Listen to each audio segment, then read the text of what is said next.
Donc, il faut la part de Dieu, et puis il faut aussi notre part à nous. Il faut la réception, que Dieu nous accorde sa grâce aussi, il veut nous aider en ça aussi. Parce que le Seigneur, il aimait sa parole, c'est un émetteur sa parole.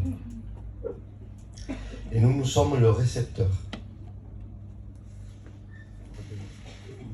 Mais la parole de Dieu est d'une puissance telle qu'elle peut aussi, en même temps d'émettre, réparer le récepteur. Amen.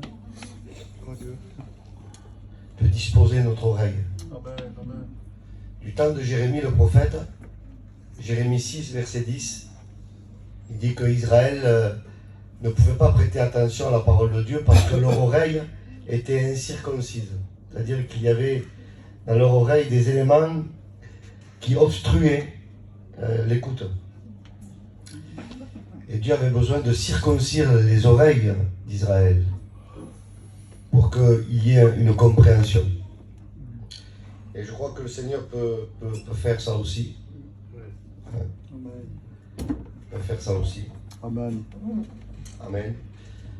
Et voilà le mot que j'ai reçu dans mon cœur. Je disais à l'ancien Batchai, je suis arrivé de Tarascon, je suis arrivé à l'hôtel ici, et je demandais au Seigneur, comme tout serviteur de Dieu, et le Seigneur mettait dans mon cœur un mot.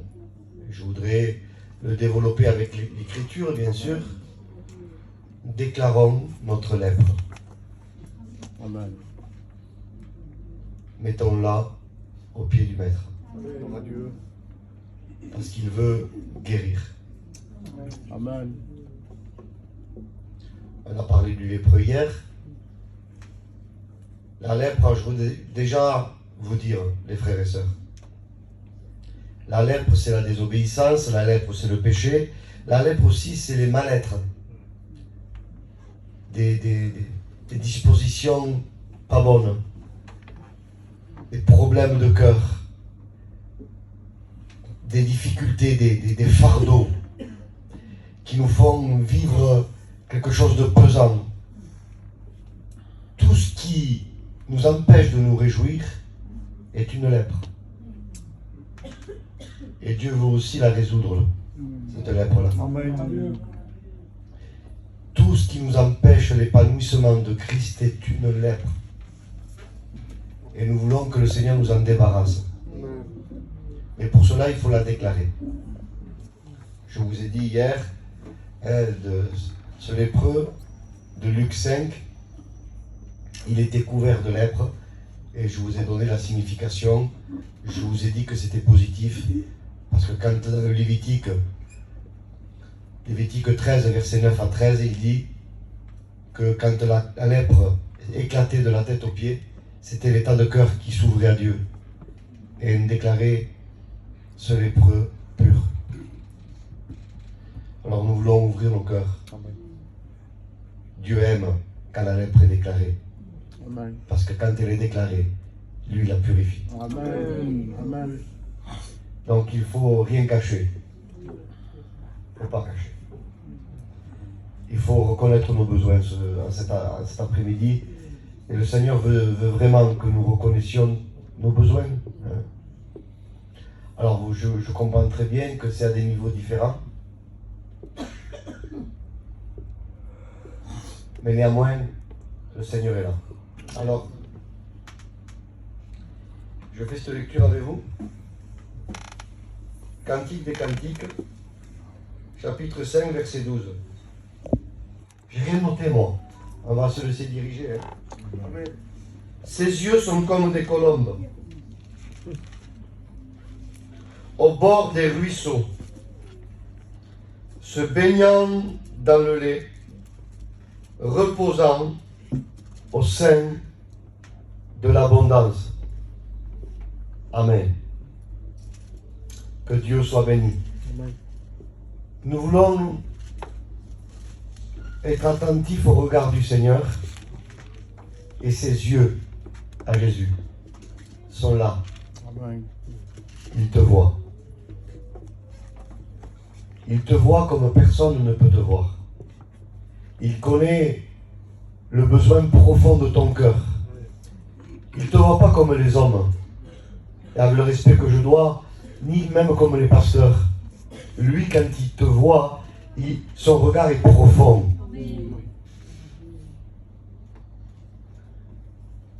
Il voyait la Samaritaine comme personne ne la voyait.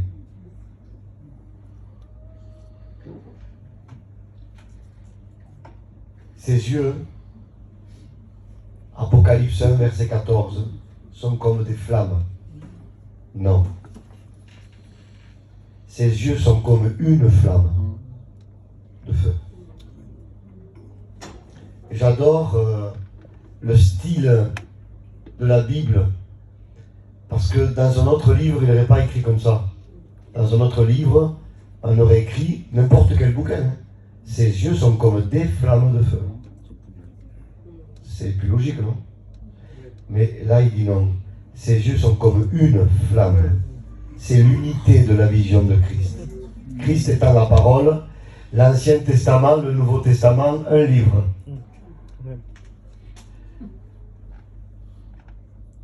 L'époux, l'épouse, une seule chair. Les regards de Jésus sont là pour unir.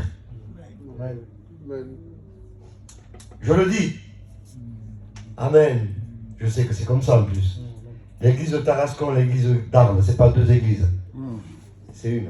Amen. Amen. Pour Dieu. Parce que le Seigneur ne va pas chercher des églises à l'enlèvement. Amen. Vous êtes d'accord avec ça? Amen. Le Seigneur ne viendra pas chercher des églises à l'enlèvement. Le Seigneur viendra chercher l'église. L'épouse. Un seul corps. Amen. Alors, est-ce que nous sommes un ici? Amen. Dieu. Le but c'est ça. Vous savez, nous on compte les membres, merci Seigneur. Mais l'essentiel c'est d'être un, Echad. L'unité de Dieu. Amen. Amen. C'est beau ça. Pour Dieu. Hein? Allez. Adonai Echad. L'Éternel est un. Vous savez quelle est la valeur numérique de cette phrase? L'Éternel est un. Valeur numérique 39. Comme les 39 livres de l'Ancien Testament. Dieu est un dans sa parole. L'unité se fait par la Bible. Amen. C'est la Bible qui unit. Amen. Avec l'amour de Dieu. Amen. Alors, voyez-vous, vous êtes avec moi? Amen. Le mot Echad, un, c'est l'unité de Dieu, c'est celui-là. Hein? Pas l'unité du Parlement européen. Hein? C'est la vraie unité. Amen. Parce que le manque d'unité, je prends mon temps cet après-midi. Hein? Hein, si les enfants à l'école, je m'en excuse. Hein? Le manque d'unité est une lèpre. Aussi. Amen. Donc, Echad, valeur numérique du mot 1 en hébreu, c'est 13. 1, pour écrire 1 en hébreu, la valeur numérique des lettres forme le mot 13, le chiffre 13. Et 13, c'est le chiffre du mot Ahava, l'amour. Amen. Amen.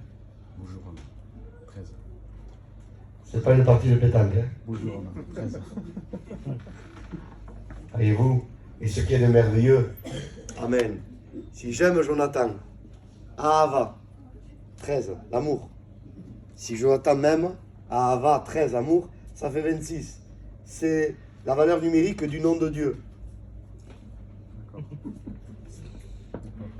C'est pour ça qu'il dit, si vous êtes deux sur la terre, vous me demandez quelque chose. Amen. En amour, Amen. en communion.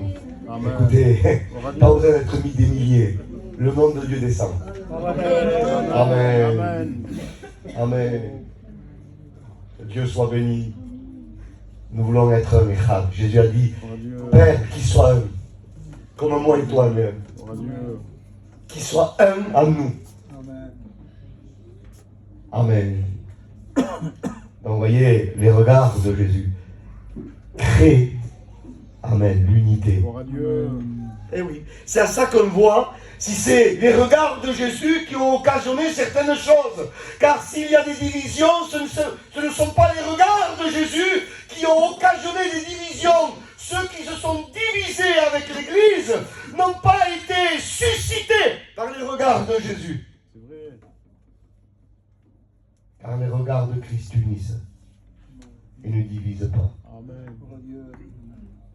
L'agneau de Pâques unissait la famille et les voisins. Quand il y en avait trop, on appelait les voisins. Mais Dieu, il a de l'humour, hein, vous savez. Les voisins pouvaient venir manger l'agneau. Mais Dieu avait dit, vous ne briserez aucun os. Vous avez vu, nous, quand on fait une grillade, hein, on fait une volaille ou autre, on prend un bout de cuisse, on peut aller le manger ailleurs. Dieu ne voulait pas que quelqu'un vienne à la maison, qu'il prenne un bout de gigot et qu'il parte. Il fallait que le squelette de l'agneau reste intact. Parce que ça obligeait les gens à le manger au même endroit. Oui. Amen. Ceux qui vont manger de l'évangile pas au même endroit que nous ne sont pas unis par l'agneau. Mais ils ont coupé l'agneau à moitié. Amen. Ils prennent un Jésus à moitié. Nous voulons manger l'agneau tout entier. Amen. Restons où nous sommes. Restons unis. L'agneau, il est là. Gardons l'agneau chez nous. Ne cassons pas des os à l'agneau. Mais qu'on le mange tous au même endroit, dans l'unité. Amen. Ça, c'est un anti-lèpre. Donc, ces regards sont particuliers. Alors, comment dire? Les yeux en hébreu, c'est haïn. Haïn veut dire les yeux, mais veut dire aussi la source. Parce que ces yeux sont des sources. Ces yeux désaltèrent. Ces yeux nous nourrissent. Ces yeux nous guérissent. Alors je te dis tout ça pourquoi? N'aie pas peur des regards de Jésus. Parce qu'ils sont des sources pour toi. Jean voit l'agneau glorifié. Amen. Il le voit immolé. En Apocalypse 5. Et debout. Ça va pour l'instant? Jean voit l'agneau sacrifié, paradoxal, mais debout. Il le voit avec 7 yeux et 7 cornes. Les 7 yeux, c'est la plénitude, c'est l'omniscience. Il voit tout. Je voudrais te dire qu'il voit tout. Je répète ça. Il voit tout. Amen. Il voit tes pensées, il voit tes sentiments, il voit tes actions. Dans le secret, il voit tout. Mais il n'a pas que les 7 yeux, il a les 7 cornes. La corne, c'est la puissance. Il peut tout. Amen. Amen. Salomon, il dit que tout ce que ses yeux voyaient, il pouvait se l'approprier. Et bien Christ, tous les besoins qu'il voit en toi, il peut les résoudre. Parce que s'il voit tout, mais qu'il ne peut pas, je suis embêté. Et s'il peut tout, mais qu'il ne voit pas tout, je suis embêté aussi. Mais il sait tout. Et il peut tout. Ses cornes accompagnent ses yeux. Amen. Il est appelé Adonai Yireh. L'Éternel qui voit. Mais le mot Yireh veut dire aussi pourvoir. Quand il voit, il ne fait pas que voir, il pourvoit. On a parlé hier de Luc 5, quand le lépreux s'approchait de Jésus. Un lépreux dans l'Ancien Testament, il venait voir le sacrificateur, mais le sacrificateur voyait la lèpre, mais il ne pouvait pas guérir. Jésus, le souverain sacrificateur, lui constate la lèpre, mais il ne laisse pas le lépreux partir avec la lèpre. Amen. Ses yeux sont des sources. Il le voit et il pourvoit. Alléluia. Alors je ne sais pas quelle est ta souffrance, mais mais je sais que si Dieu a permis que je porte ce thème, vous savez, il faut être simple comme un enfant. Amen. Moi, j'essaie d'être comme ça, les frères. Amen. Si Dieu m'a donné ce thème, c'est qu'il y a besoin ici. Amen. C'est qu'ici, il y a de la lèpre dans les vies. Il y a des incompréhensions, il y a du mal-être, il y a peut-être de la désobéissance, il y a peut-être de la rébellion, je ne sais pas, un non-pardon, je ne sais pas. Tout ce qui peut, c'est toi qui le sais. C'est toi et Dieu. Mais Dieu est là pour te bénir. Amen. Je voudrais t'encourager. Amen. Alors, vois-tu le texte que nous avons lu? Ses yeux sont comme des colombes au bord des ruisseaux d'eau. Le vrai texte, hein? Parce que là, la version seconde, elle est gentille, mais elle a écrit des ruisseaux, point. Le vrai texte, c'est des ruisseaux d'eau. Parce que le ruisseau de Dieu est plein d'eau. Il y a des ruisseaux secs. Le Seigneur n'est pas une source trompeuse. Amen. Il est plein d'eau. Amen. Se baignant dans le lait, reposant au sein de l'abondance. Alors vous savez, des colombes, et là, c'est curieux, hein? Qu'est-ce que la Bible est précise, hein? Je vous ai dit dans Apocalypse 4, je sais que c'est dur l'après-midi, hein? Je vous vois, et vous me portez peine. J'ai des sentiments qui me disent pour être. Hein? C'est dur l'après-midi, hein? C'est dur. Bon, je vais essayer d'être gentil. Mais je ne peux pas être plus gentil que Jésus. Hein? Si vous avez voulu que je prêche, je suis là, M. Lambachai. Hein? Je suis là. Hein? Vous n'allez pas m'inviter.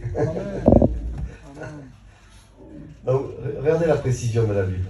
Quand la Bible veut omettre quelque chose, c'est pour quelque chose. Amen. Quand elle veut ajouter quelque chose, c'est pour aussi quelque chose. Je vous ai dit qu'en Apocalypse 4, ses yeux sont comme une flamme de feu, et vous avez compris pourquoi. C'était pour mettre l'accent sur l'unité. Mais là, il dit ses yeux sont comme des colombes, pas comme une colombe. Hein? Donc c'est intéressant ça. C'est intéressant ça. Vous vous intéressez à l'écriture? Vous vous intéressez à la Bible? Hein? C'est important. Alors, vous ne voulez pas vous tromper. Pour ne pas s'égarer, on n'explique la Bible que par la Bible. N'essayez pas d'expliquer la Bible par un élément qui n'est pas de la Bible. Amen. Amen. C'est important ça. Ça, oui. Hein? Parce que si je vais expliquer un texte de la Bible avec des éléments extérieurs à la Bible, je vais m'égarer complètement. La Bible s'explique par elle-même. Amen. Donc ses yeux sont comme des colombes, et moi ça me parle. Et ça me fait aller à Lévitique 14. Pour la purification du lépreux. Un offret, 2 colombes. Une colombe qu'un égorgé. Et la colombe vivante, on la trempait dans le sang de la colombe égorgée, et on faisait l'aspersion sur le lépreux. Et on lâchait la colombe dans les champs. On sacrifiait la colombe, soyez avec moi, hein, dans de l'eau courante. Avec la branche de cèdre et de l'hysope et du cramoisi. Alors là, on en a pour un séminaire. Alors, on ne peut pas expliquer tout ça. Néanmoins, regardez, tu veux être guéri de ta lèpre? Le rituel de purification dans l'Ancien Testament du Lévitique, le nom du livre, il n'est pas écrit comme ça dans l'hébreu. Vaïkra. Ça peut te parler aussi. Vaïkra. Et il appela. Il t'appelle. Le Lévitique est un livre qui nous appelle. Il nous appelle à la purification. Le Lévitique appelle le lépreux à être pur. Amen. Voilà. Amen.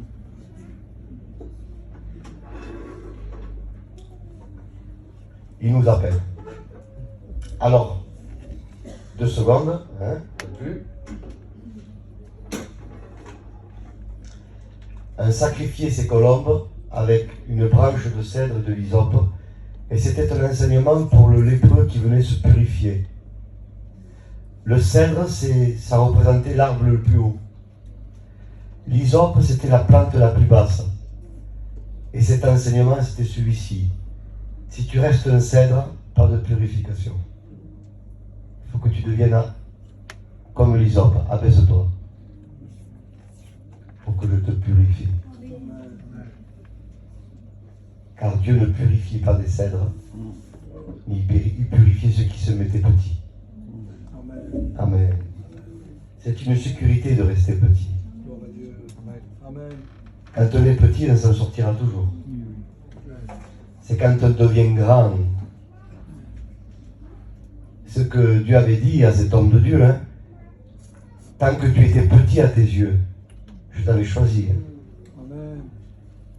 Mais il n'est pas resté petit. Gloire à Dieu. On appelait les géants Néphilim en hébreu. Néphilim. C'était les géants contre Dieu. Vous êtes avec moi? Néphilim, les géants, ça vient du mot Naphal, tomber. Les grands, c'est qui sont tombés. Quand on est grand C'est vrai. dans la chair, Amen. quand on est grand dans le caractère, ça prouve une chute. Ouais. Alors bien sûr que là, dans le rituel de purification, c'est l'œuvre de Christ.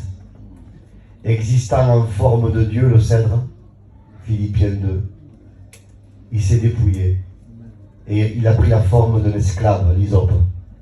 C'est par rapport à l'abaissement de Christ que tu peux être purifié de ta lèpre. Alors comprenez, on ne va pas tout expliquer, hein. Mais ses yeux émanent ça.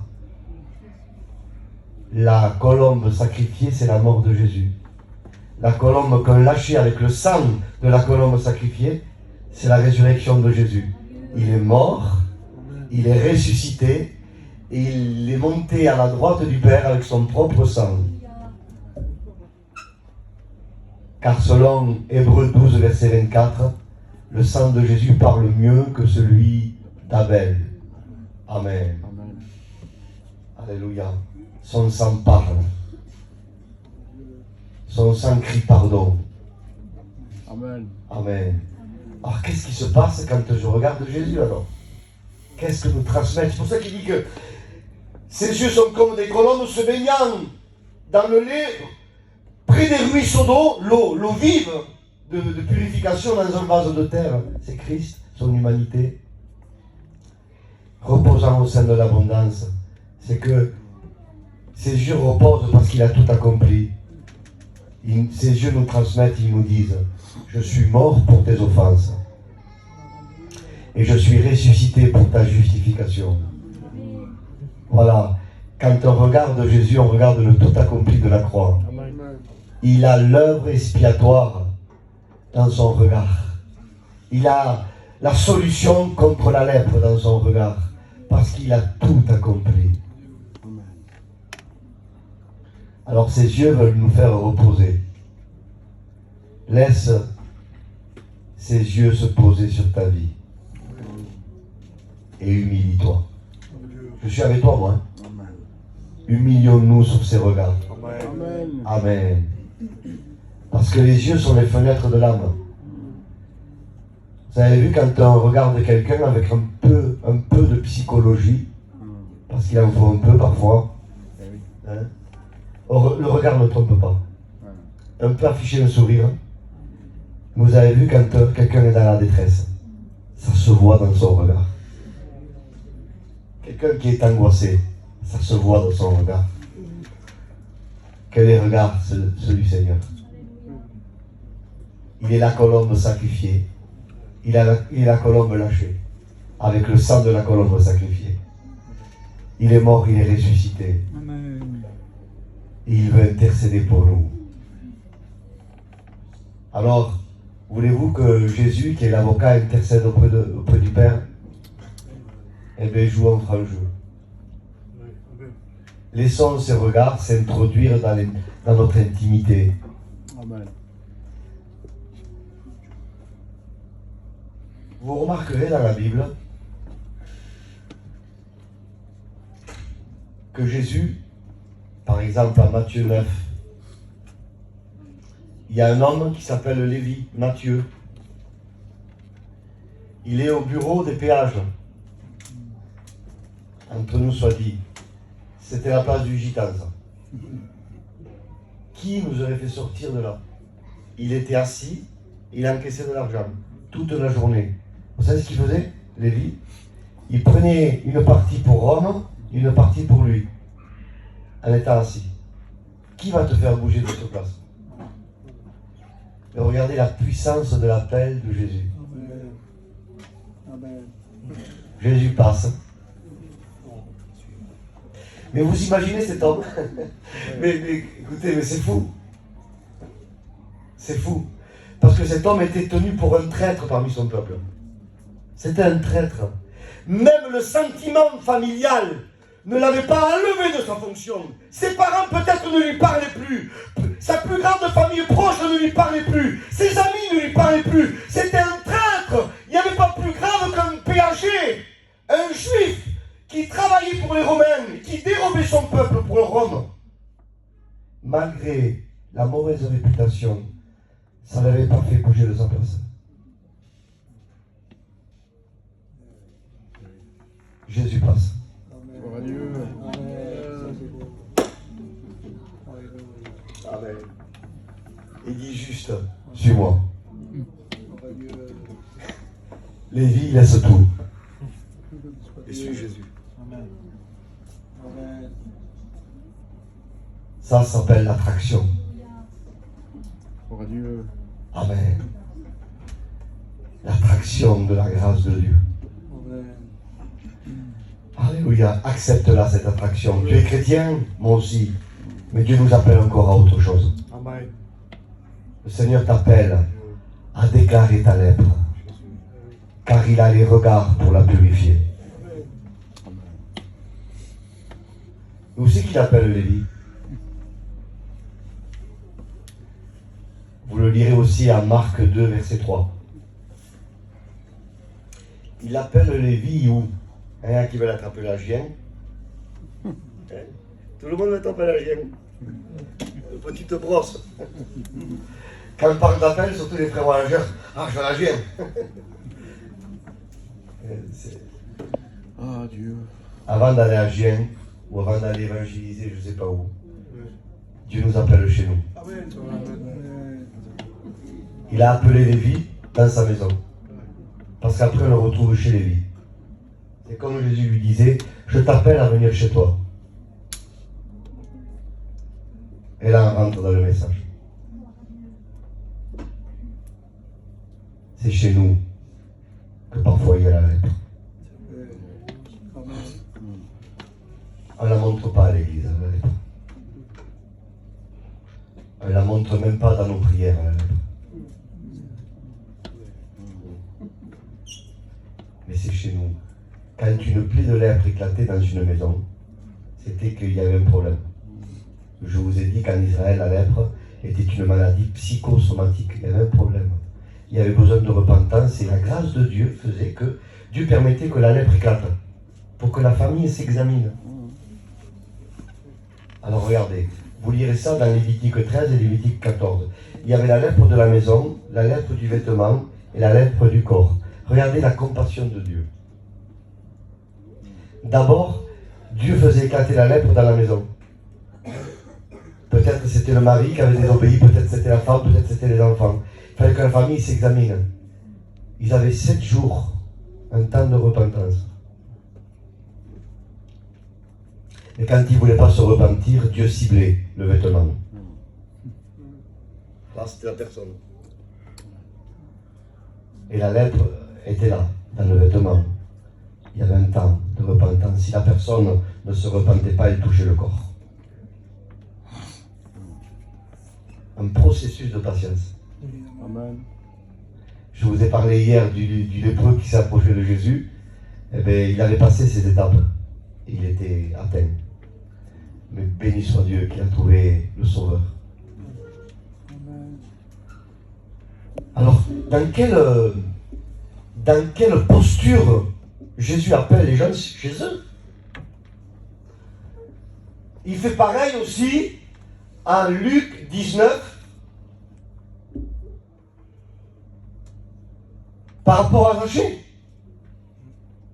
Descends vite. Où tu veux que j'aille, Seigneur? Je veux demeurer dans ta maison. Je veux rentrer chez toi. Amen. Entre guillemets. Gloire à Dieu. Je pourrais vous l'écrire, je vous l'aurais écrit pour faire bien. Parce que vous savez, les écrits, ça fait comprendre des choses. Vous permettez que j'essaie de le faire? Ça vous fait rien? Je vois qu'il y a un fer, je ne sais pas s'il marche. Il marche.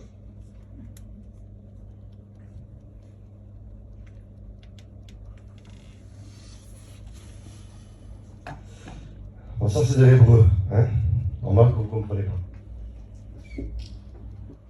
Eved, serviteur. La source dans la maison, puis après la porte.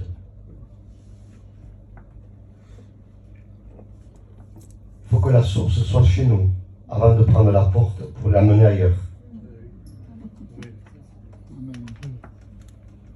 C'est ça le serviteur biblique. Mais si tu as perdu la source chez toi, ne prends pas la porte pour aller ailleurs, reste là. Amen. Rétablis chez toi. Répare chez toi. Ne bouge pas de chez toi. Ne pars pas évangéliser à des kilomètres. Amen. Amen. Reste chez toi et rétablis la source chez toi. Puis après, tu pourras prendre la porte. Amen. Très dangereux. Et je sens un appel de Dieu maintenant, à ce que je dis. Très dangereux de prendre la porte de chez nous. Si chez nous ça va pas. Parfois on veut fuir le problème, il vaut mieux l'affronter avec Dieu. Amen. Disant Seigneur, viens, restaure. Gloire à Dieu. C'était ce que faisait la maison de lépreuse quand ils étaient sincères. Ils voyaient une lèpre éclater. Vous savez ce qu'ils faisaient? Ils allaient voir le sacrificateur, disant, viens chez moi. J'ai un problème. De te dire qu'il y a des sacrificateurs ici. Parle-en à ton pasteur de ton problème. Dis-lui de venir boire un café.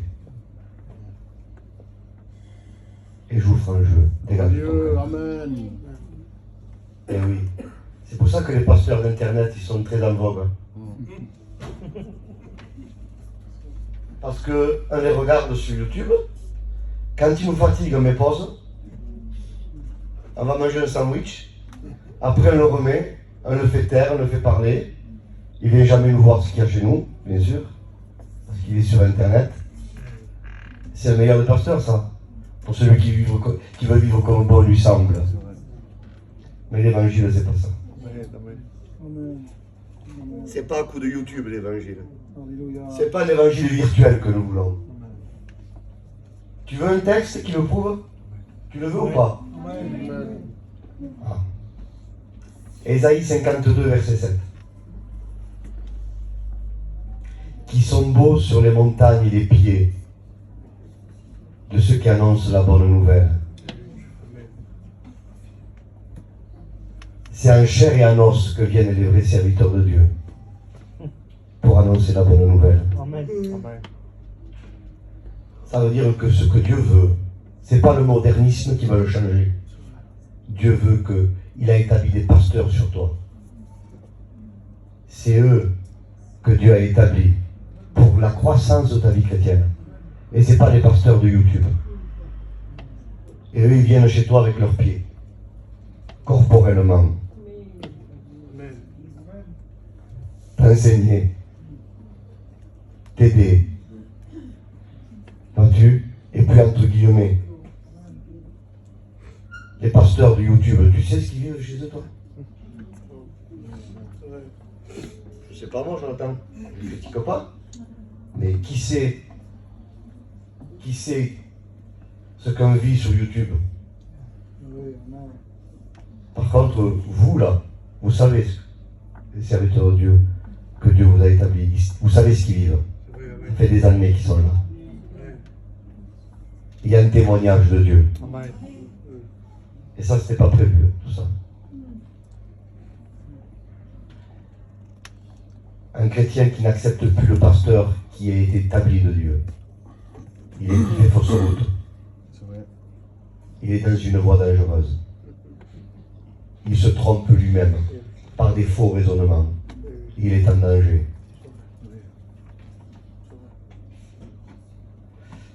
Donc, pourquoi Jésus allait vers les gens?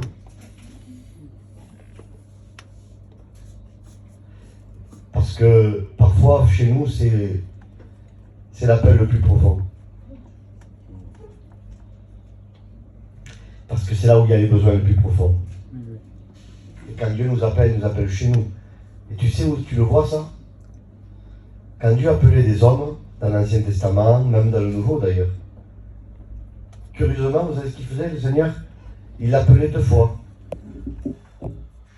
Abraham, Abraham, Saul, Saul, Jérusalem, Jérusalem, Moïse, Moïse. Je me prends qu'à moi, vous permettez? Michael qui prêche. Michael chez lui. Ah, peut-être que c'est pas le même appel. Amen. Eh oui. Je peux être quelqu'un là et quelqu'un chez moi. Amen. Normalement, je dois être la même personne. Tout à fait, amen. Normalement. Vous avez vu le lépreux, je vous donne une note d'hier que je n'ai pas dite. Quand il voit Jésus, il tombe sur sa face.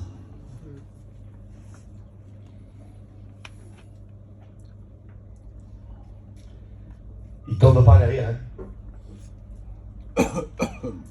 Il tombe pas mort, il tombe sur sa face. Amen. Et en hébreu, les faces, c'est panim, c'est les faces. Le lépreux tombe sur ses faces. Daniel 9, verset 3. Daniel était captif à Babylone. Il dit, je tourne ma face vers le Seigneur Dieu. Si on le traduit littéralement, je tourne mes facettes vers le Seigneur Dieu. Alors je prends qu'à moi toujours, comme ça je mets personne mal à l'aise. Michael, un homme. Michael le mari, Michael le pasteur, Michael le gendre, Michael le fils, Michael le beau-père, Michael le commerçant, Michael l'artisan, Michael l'ami, Michael le cousin, Michael l'oncle, et on pourrait aller plus loin. Un homme, mais panime, plusieurs faces. Et parfois, il y a des facettes contaminées par la lèpre. C'est vrai. On peut être bon dans une facette et beaucoup moins bon dans une autre. Mais quand Dieu nous voit avec ses yeux, il voit simultanément toutes nos facettes. Amen. C'est pour ça que je vous dis que c'est un appel profond. Et moi, je peux que vous le prêcher. Je suis convaincu que moi, je ne suis pas assez capable pour aller fouiller dans votre cœur. Non, il n'y a que les regards du Seigneur qui peuvent le faire. Amen. Amen. Moi, je jette le filet. Alors, vous savez ce qu'on faisait dans cette maison? Avant que le sacrificateur rentre, pour examiner la plaie. Vas-tu laisser rentrer Jésus? Examiner en profondeur ta vie. Moi, je veux. Moi, je veux qu'il rentre. Et qu'il examine tous les compartiments de ma maison. Je veux laisser entrer le sacrificateur. Eh oui, eh oui. Eh oui. Souvent, on veut vivre avec des choses de Dieu. On ouvre la fenêtre au Seigneur. Fais-moi passer ça, hein. Vous avez vu quand vous avez oublié les clés? La femme dit, attends, t'as oublié les clés. Il ouvre par la fenêtre, fais-moi passer. Ou un plat de manger par la fenêtre. Mais jamais quelqu'un passe par la fenêtre, à part un voleur. Il y en a qui vivent avec des fenêtres évangéliques. Dès que ça ne va pas, donne-moi, donne-moi. Donne-moi ça, donne-moi ça. Mais la porte, ils ne veulent pas trop l'ouvrir. Parce que quand c'est la personne qui rentre par la porte, Jésus ne passera jamais par ta fenêtre. Il faut lui ouvrir la porte. Il se tient à la porte et il frappe. Et vous avez vu, quand la personne rentre, l'attitude de la maison change. Je détends un peu l'atmosphère, vous permettez? Quand le petit il m'inquiète, qu'il n'arrête pas. Il tourne, il gesticule. S'il n'y a pas la personne, il met une espèce de claque au petit. Mais il y a quelqu'un qui vient. Alors, on a envie, mais on se retient. Parce qu'il y a quelqu'un qui vient, il n'est pas habitué à venir, alors c'est une personne importante. Vous savez, quand le pasteur vient vous visiter, vous avez vu que l'attitude du mari change, les sœurs? Et l'attitude de la femme aussi change. C'est tous un prophète ou une prophétesse, quel est le pasteur. Et quand il s'en va après, on revient à l'état normal. Mais si on laisse demeurer Jésus, et si nous lui ouvre la porte Amen. à la maison, il y a des choses qui vont changer. Amen. Alors, je termine. En vider la maison, les meubles. En vider la maison. Pour pas que les meubles soient contaminés par l'impureté. Parce que la lèpre est contaminante. Je termine, les frères et sœurs. Soyez là, s'il vous plaît. Amen. Soyez là. La lèpre est contaminante. La lèpre contamine tout. Oui. Il fallait sortir les meubles pour pas qu'ils soient contaminés. Et après, vous savez ce qu'on faisait? On raclait les parois des murs de la maison. Et on prenait la poussière et on allait jeter la poussière dans un endroit impur. Parfois dans nos maisons, il y a de la poussière. Tu sais ce que c'est la poussière? C'est la nourriture du serpent.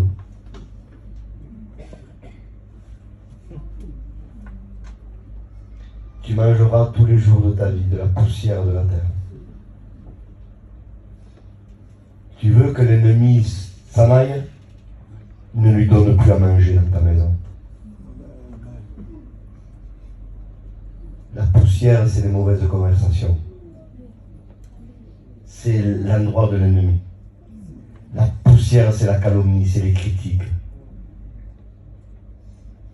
C'est le non-pardon. C'est la colère, c'est les querelles. Tout ça, c'est la nourriture du serpent. On voudrait que le serpent parte, mais il n'y a pas de poussière pour lui donner à manger. On n'attire pas les mouches avec du vinaigre. Tu veux que le serpent s'en aille? Tu veux qu'il y ait la paix dans ta maison? Il ne donne plus la nourriture qu'il aime. Garde le pain de la parole. Amen. Et quand le diable voit qu'il n'y a plus rien à manger, il s'en va. Faisons mourir de faim. Amen. Le diable dans nos maisons. En voulant dire chez moi, tu n'auras rien à manger. Alors voilà. Je ne vais pas aller plus loin, vous êtes trop fatigués. Le message, il est là. Déclarons notre lèpre. Faisons rentrer le sacrificateur. Disant, voilà, ça ne va pas. Ça ne va pas dans mon foyer. Ça ne va pas avec mes enfants. Ça ne va pas dans mon cœur. Peut-être de la désobéissance, j'ai péché. Écoutez, ça peut arriver. Ne me regardez pas avec des yeux comme ça. Ça peut arriver. Mais quand ça arrive, il faut se repentir. Amen. Il faut la déclarer, la lèpre. Dieu. Une lèpre non déclarée, elle subsiste. Et elle va contaminer tout.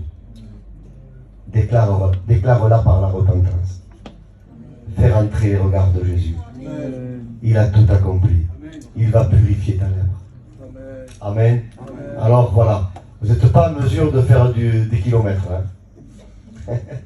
Vous me faites faire des réunions, mais là, vous n'êtes pas en mesure. Vous n'êtes pas au top. Hein. Mais néanmoins, la parole est annoncée. Amen. Amen. Le message est transmis. Amen.